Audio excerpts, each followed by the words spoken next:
My name is Anshuman Sharma and welcome to our YouTube channel nursing arena. आज हम discuss कर रहे हैं special classes for CHO and CRPF. General knowledge की classes है। 20 इंपॉर्टेंट एमसीक्यूज हम यहाँ डिस्कस करेंगे। आज हमारा पार्ट 7 है। ये क्वेश्चन आपको आने वाले एग्जाम सीएचओ एंड सीआरपीएफ के लिए इंपॉर्टेंट हो सकते हैं। तो शुरू करते हैं आज का क्लास। अभी तक आपने अगर चैनल को सब्सक्राइब नहीं किया है तो चैनल को सब्सक्राइब करें और ज़्यादा से ज़्यादा वीडियो को लाइक करें। चलिए तो शुरू करते हैं आज का क्लास क्वेश्चन नंबर 1 से। बहुत ही important question, Bharatiya Janata party का स्थापना कब हुई थी? भारतीय जनता पार्टी की स्थापना कब हुई थी? 15 अगस्त 1947 को, 6 अप्रैल 1980 को, 26 जनवरी 1950 को या फिर अन्य। तो इसका राइट आंसर है भारतीय जनता पार्टी की स्थापना 6 अप्रैल 1980 को हुई थी। 6 अप्रैल 1980 को। नेक्स्ट क्वेश्चन देखिए। नेक्स्ट क्वेश्चन क्या है? Question number 2, Bharatiya Janata party का मुख्यालय कहाँ है?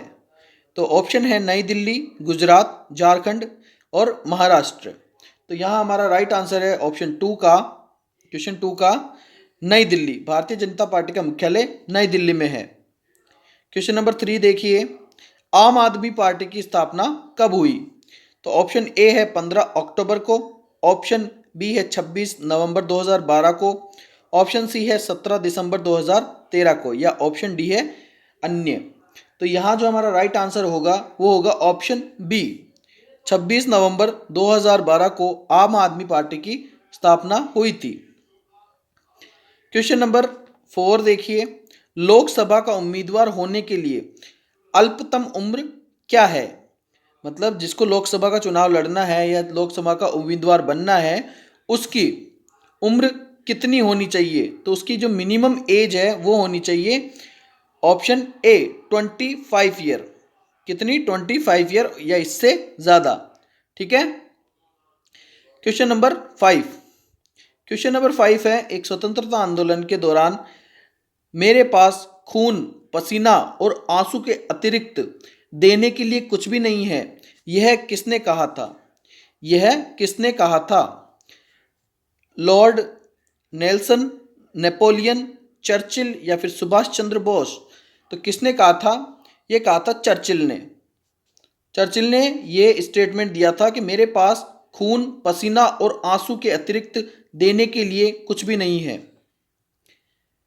क्वेश्चन नंबर 6 है, फूट डालो राज करो की नीति अपनाई थी लॉर्ड माउंटबेटन ने, लॉर्ड विलियम बेटिंग ने, लॉर्ड कर्जन ने या फिर लॉर्ड क्रिप्स ने। तो यह हमारा राइट आंसर क्या होगा? हम सभी को पता है कि फूट डालो और राज करो ये अंग्रेजों का सबसे बड़ा हथियार था। ये अंग्रेजों का सबसे बड़ा हथियार था, पर इस योजना को बताने वाला कौन था?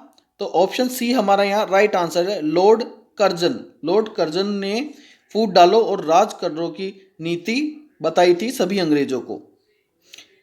नेक्स्ट क्वेश्चन देखिए, भारत छोड़ो आंदोलन कब हुआ था? 1955 में, 1942 में, 1947 में या फिर इनमें से कोई नहीं। तो यहाँ हमारा राइट आंसर क्या निकलेगा? राइट आंसर है ऑप्शन बी, 1942 के अंदर भारत छोड़ो आंदोलन शुरू हुआ और 1947 में हमें आज़ादी मिली। क्वेश्चन नंबर 7, स्वतंत्रता संग्राम में गांधी जी ने किसान आंदोलन प्रारंभ किया था। कहाँ से प्रारंभ किया था? साबरमती से, बरदौली से, चंपारण से या फिर बिजोलिया से। कहाँ से किया था? तो यहाँ हमारा राइट आंसर होगा चंपारण से। गांधी जी ने किसान आंदोलन चंपारण से शुरू किया। बाकी राजस्थान में कहाँ से हुआ था? बिजोलिया से। बिजोलिया से हुआ था। क्वेश्चन नंबर 8, कांग्रेस के संस्थापक कौन थे? WC Banerjee, AO Hume, Lala Lajpat Rai या इनमें से कोई नहीं। तो इनमें से हमारा राइट आंसर क्या निकलेगा क्वेश्चन 8 का? ऑप्शन बी, AO ह्यूम ने कांग्रेस पार्टी की स्थापना की। राज्यसभा का उम्मीदवार होने के लिए अल्पतम उम्र क्या होनी चाहिए? 30, 40, 35 या फिर अन्य। तो लोकसभा के लिए तो 25 थी और राज्यसभा के लिए 30 साल मिनिमम होनी चाहिए। कितनी होनी चाहिए? ऑप्शन ए राइट आंसर है, 30 साल। क्वेश्चन नंबर 10 देखिए, स्वच्छ भारत अभियान कब आरंभ हुआ था? तो स्वच्छ भारत अभियान की डेट्स बतानी है। Option A 1 April 2015, 9 December 2014, 2 October 2014 and 26 जनवरी 2015। तो यहाँ हमारा राइट आंसर क्या हुआ था, क्या होगा कि स्वच्छ भारत अभियान 2 अक्टूबर 2014 को आरंभ किया गया। 2 अक्टूबर हमारे जो बापू की जयंती है, महात्मा गांधी की जयंती के दिन ये स्वच्छ अभियान का शुभारंभ किया गया। क्वेश्चन नंबर 11 देखिए, निम्नलिखित में से भारत को लगातार 2 बार राष्ट्रपति बना? कौन भारत के 2 बार लगातार राष्ट्रपति बने? आर वेंकटम, राजेंद्र प्रसाद, वी गिरी या डॉक्टर सर्वपल्ली राधाकृष्णन? तो हमारा राइट आंसर यहाँ क्या होगा? राइट आंसर होगा ऑप्शन बी, राजेंद्र प्रसाद जी जो हैं वो हमारे प्रथम राष्ट्रपति बने। हमारे देश के प्रथम राष्ट्रपति राजेंद्र प्रसाद बने और लगातार 2 बार बने। ठीक है, तो 2 क्वेश्चंस इस पे बन गए कि प्रथम राष्ट्रपति राजेंद्र प्रसाद लगातार 2 बार बने और इनके बाद कौन बने? इनके बाद बोले डॉक्टर सर्वपल्ली राधाकृष्णन। और डॉक्टर सर्वपल्ली राधाकृष्णन हमारे पहले उपराष्ट्रपति हैं। पहले उपराष्ट्रपति कौन है? डॉक्टर सर्वपल्ली राधाकृष्णन। क्वेश्चन 12, भारत में राष्ट्रपति अपना त्यागपत्र किसके समक्ष पेश करता है? मतलब किसको देता है? उपराष्ट्रपति को, प्रधानमंत्री को, भारत के मुख्य न्यायाधीश को या फिर लोकसभा के अध्यक्ष को? तो किसके समक्ष देता है वो? ऑप्शन ए उपराष्ट्रपति। तो हमारा यहाँ राइट आंसर क्या है? ऑप्शन ए उपराष्ट्रपति के समक्ष। गरीबी हटाओ नारे के साथ किसका नाम जुड़ा है? महात्मा गांधी का, जवाहरलाल नेहरू, मोतीलाल नेहरू या फिर इंदिरा गांधी?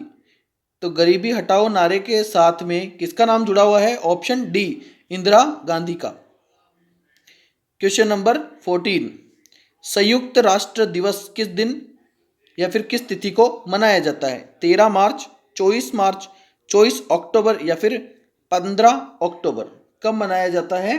तो यहाँ हमारा राइट आंसर होगा ऑप्शन सी, 24 अक्टूबर को संयुक्त राष्ट्र दिवस मनाया जाता है। क्वेश्चन नंबर 15, भारत में सर्वोच्च माना गया है, भारत में सर्वोच्च किसको माना गया है? न्यायपालिका को, संविधान को, राष्ट्रपति को या फिर संसद को? तो इस क्वेश्चन का आंसर होगा हमारे देश में जो सर्वोच्च माना जाता है वो माना जाता है संविधान को। संविधान से ऊपर कुछ नहीं है, कोई नहीं है। तो ऑप्शन बी हमारा यहाँ राइट आंसर होगा।